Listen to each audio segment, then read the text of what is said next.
Ganito yung butsi sa amin. Di kagaya dito sa Maynila, iba din ang butsi. Tara, magluto tayo. Magpakulo muna ako ng munggo hanggang sa maluto at lagyan ko na rin ng asukal para may timpla na. Tansyahin mo lang din yung tamis at ihalo hanggang sa magtuyo. Pag tuyo niyan, ipalamigin ko muna at i-set aside.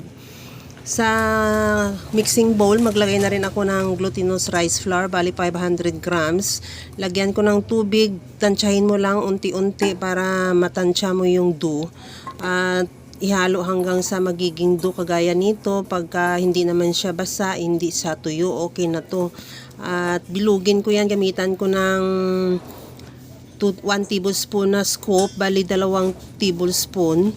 At gayan yan, lagyan ko ng butas sa gitna at ilagay ko na yung palaman natin o filling natin na munggo. At isara na rin, dandahan mo lang, siguraduhin mo lang na hindi lumabas yung munggo. Gaya lang sa ginagawa ko, depende sa'yo kung anong diskarte mo, para ang importante dyan, hindi lang siya lumabas. Pagkatapos yan, ituloy lang natin sa bilog hanggang sa maubos yung ating dough kagaya nito. Pagkatapos nagpainit na rin ako ng mantika sa kawali at ikot ko yung ating butsi sa asukal kagaya niyan at iprito ko na yan. Sa kunting mantika lang ang ilagay mo para hindi naman lumutang sa mantika yung ating butsi.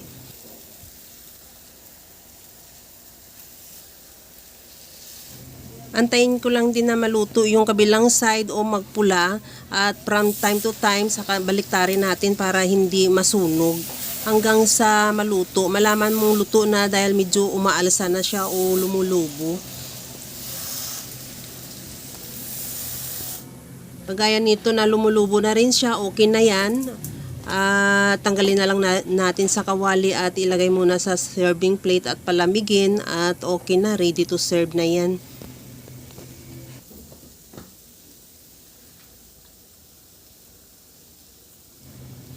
Ito na yung ating butsi.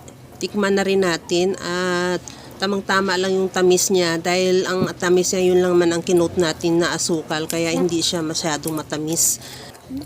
Masarap itong merienda lalo na ipare sa kape. Okay na to.